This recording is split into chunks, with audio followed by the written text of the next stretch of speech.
which we normally refer to as a stimulus budget. Yes. Where we are very aggressive insofar as revenue collection, and we are going to be very aggressive insofar as spending. And spending in the perspective referring to spending on the development to really try to stimulate the economy and drive. But unfortunately, the economic condition had its own ideas. Of course. Things didn't pan out the way we expected. From a revenue collection perspective, we saw a non-performance across all our revenue lines, mostly from the mineral revenue. We had projected to collect around 25 billion. I think we ended up, or we are projecting to collect just around 17 billion from that perspective. Overall, the collection was very, very dismal insofar as what we had projected. We ended up having to run a budget deficit more than what we had anticipated. Right. So from that perspective, even though the intentions were there to really stimulate and grow the economy, unfortunately, because of the structure of our economy, which is concentrated on the diamond sector, when it doesn't perform from an export point of view, everything else doesn't perform. So the revenues really, really dwindled, and we couldn't carry out more of what we had thought we would do. And in that, which begs me to ask you now this one, what do you think then could have led to that sort of performance, especially that, we're quite robust during the presentation of the budget. You spoke of collection 25 billion, and then we're only able to collect 17 billion. How realistic really were our targets from your point of view, and as far as the 2024-2025 speech was concerned? I would say the projections were not far off the target. Okay. When we look at the fact that we did anticipate a deficit and how we are going to fund yes, that we did. deficit. Yes. But then the global markets didn't go away. The diamond sector didn't perform. Obviously, it's primarily out of our control. When the Chinese economy and the US economy don't perform, those are the major buyers of our diamonds. Unfortunately, or fortunately, our diamonds are a luxury good. When the economies in those developed markets don't perform, people tend to substitute luxury for needs. For necessity. For necessity. And then we found ourselves in that territory. And then obviously that's where the non-performance came from. But to answer your question, yes, the projections were really in line. Okay. And I think another aspect that came to play, not sure if I should mention, but I will mention it. Go ahead. It was an election year. So obviously in an election year, the government of the day tend to try and prioritize other areas which potentially might have not been part of the budget. And then that really shifts the focus to the more game-changing initiatives. Because like that is what I was going yes. to now follow up with, in that 2024 was an election year. Yeah. And how much of an effect that had in now the outcome of the budget expenditure, etc., etc. But go ahead. Yeah. Yep. No, it did have an effect. Insofar as maybe I don't have the figures to say this was moved to this program because of trying to run social programs, but it did have an effect. But the most effect, just to be factual, is the economy didn't perform. When you look at our projection for the GDP, it was standing at 4.2 when the budget speech was delivered in February 2024. We are going to experience a recession for the full year of 2024 between negative 1.7 and negative 2%. So that tells a story insofar as the economic performance above everything else that could have made the budget not to achieve its goals. Right. A bit later, I'll dwindle back to the year under review. But I want us to move forward. 2025-2026 budget to be addressed.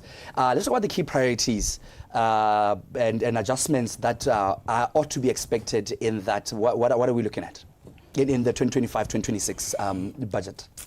The priorities, we should take them from the learnings of what the lessons learned, right? The lessons learned. Right. The biggest lesson that we have learned is we are too concentrated on one commodity. People always talk about our economy not being diversified. I would say that is a myth. Our economy is well diversified. The challenge is within our economy, we don't export. We only export one commodity. So our economy is diversified, but only serving the local market. For economy to perform at very high levels, the key priority, just to get to your question, is to diversify the export base. The new government is speaking a lot about really targeting this as a key driver of the economy, which is the right thing to do. Right. We need to attract foreign direct investment. International investors should come and set up shop here, produce and export to other countries. For me, that is the key cornerstone of what we need to do to turn our picture around. Looking internally, it is the revenue collection from the taxes. We really need to do a lot. BRS need to do a lot from that perspective. There is reported issues of leakages here and there. We need to tighten that up and make sure that we collect. Insofar as increasing taxes, it's an area that the government can look into. But I think looking at the current cost of living, maybe we need to find a balance. And one of those areas is the corporate tax. When you look regionally, our corporate tax is one of the lowest in the region. Yes, maybe it was low because we wanted to attract FDI, but it didn't come. Yes. So what do we do? Do we keep it low and then say, no, we do more of the marketing? BITC need to do more in that space to bring investors low. But it's just to diversify our export base. I did speak about revenue collection and just the general service provision to the businesses, the regulation around ease of doing business. I know the Minister of Finance has spoken a lot about that. That's what we need to transform and rapidly so to ensure that we turn the picture around as soon as possible. I like that, when we speak of the tax policies aligned with stimulating economic growth and so on and so forth. I just want us to sort of double back because, we're just touching on the forecast. Yeah, in its essentiality. But looking at 2024, were the proposed tax policies aligned with stimulating economic growth? I would say so. I think the key thing is, did we collect as projected? And that's where we should zone in. And we didn't collect that, yes, as per the projection. Yes. What was the non-performance coming from? What happened? That's what we need to zoom in and really fix that. Because we can increase taxes as much as we want, but if you don't collect them, it means the same people are paying more, the compliant people are paying more, and the non-compliance still remains. So we need to fix the non-compliance aspect and ensure that those leakages, those opportunities we are losing, we close that gap. Right, and there's the allocation of financial resources across the different sectors, your health, your infrastructures, education, etc., etc. In your view, did you feel that they were proportionate to the nation's priorities and needs? Proportionate, it's a bit of a controversial one. Like I did say, it was an election year. Yeah. So you would see a lot going towards the social aspect of things. But the key component of that, the social aspect is fine. We have our countrymen and women living in abject poverty. We have to uplift them. But the challenge is the management and how that is carried out. Where you find even people who are not supposed to benefit are benefiting. I mean, look at the health sector. People who have medical aid are using government facilities and closing out people who are in dire need of that.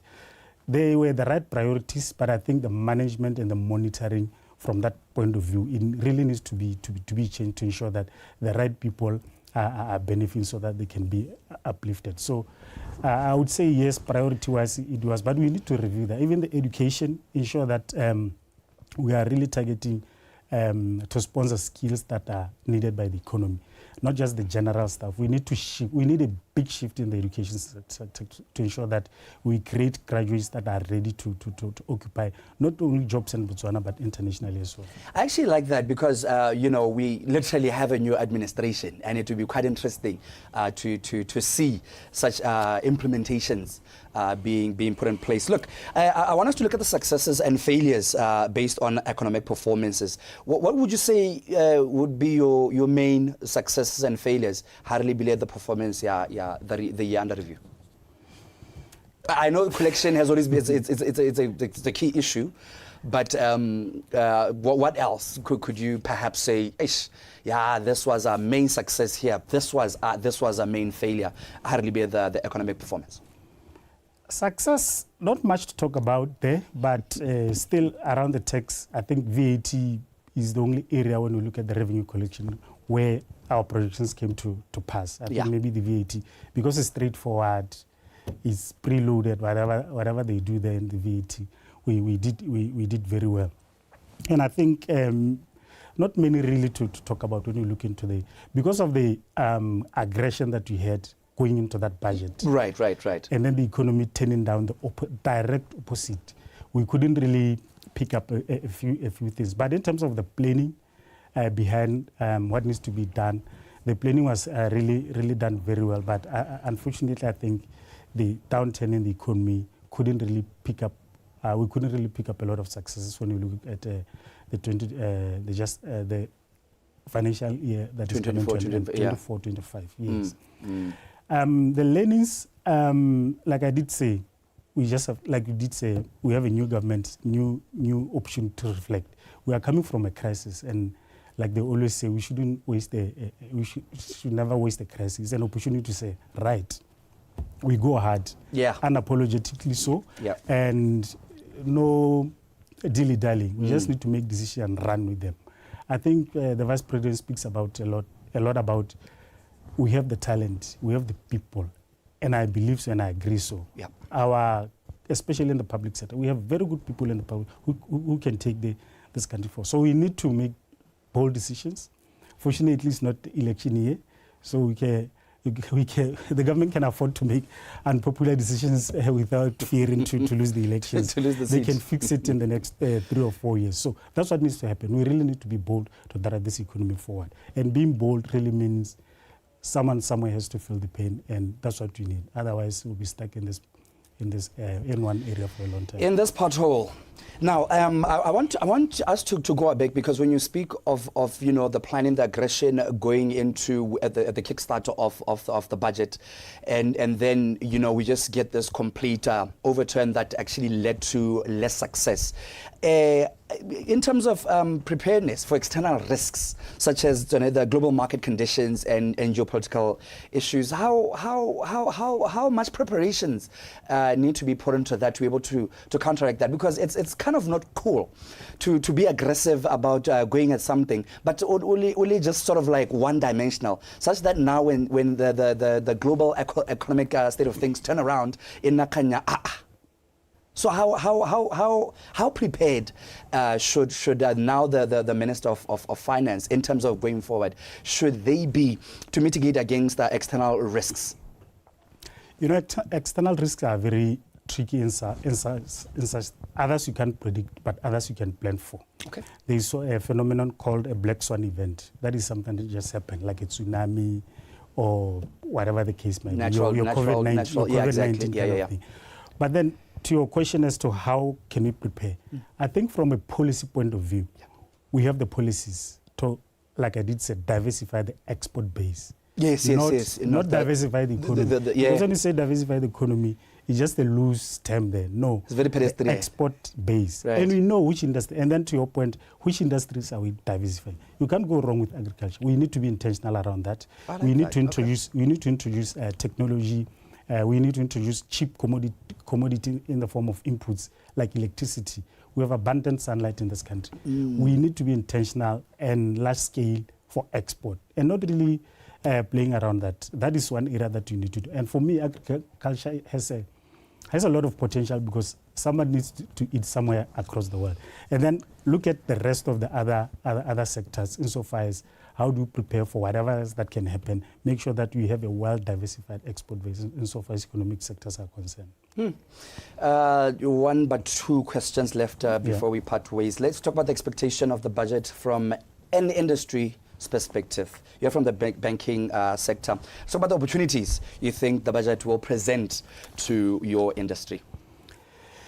Thank you very much. You are now bringing me home. So from a banking industry perspective, we expect the budget to paint a better picture. Our expectation is the economy will turn around to a positive growth this year.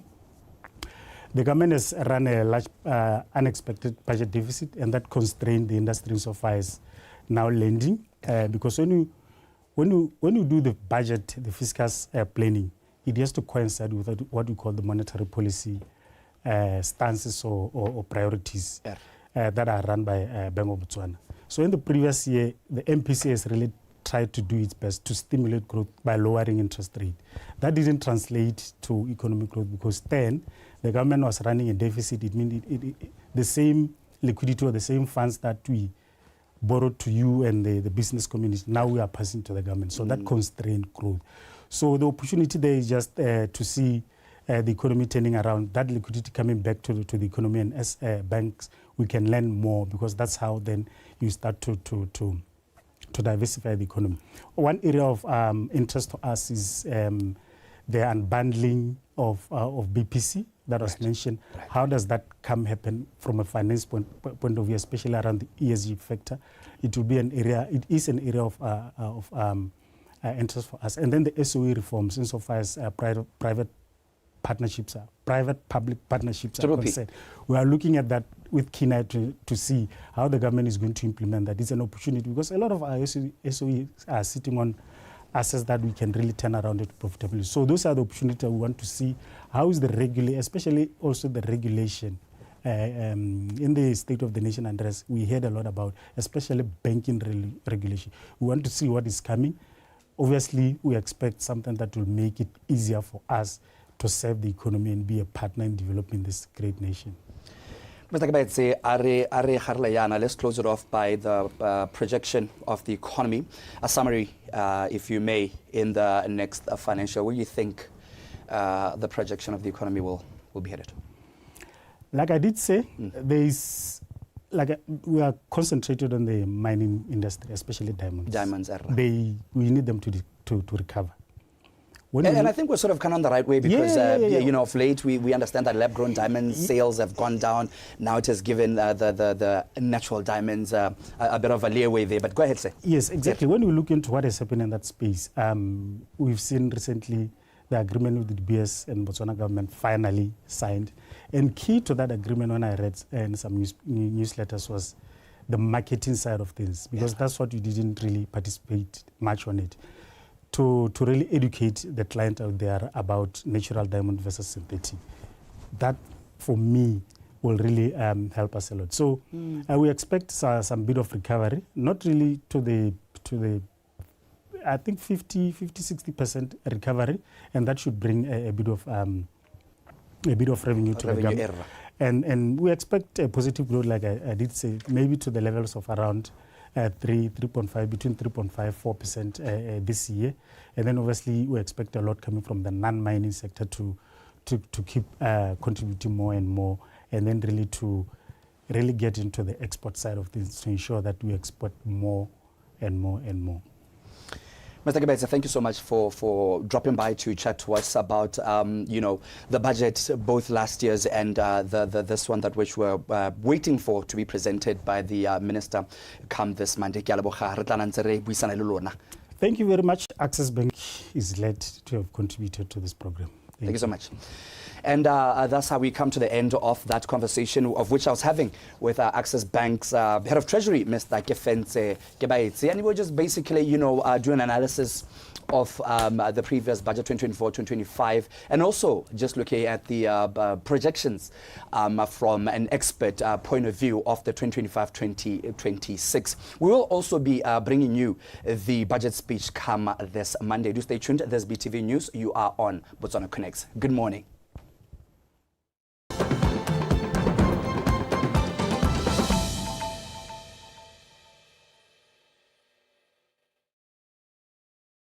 Our mission is about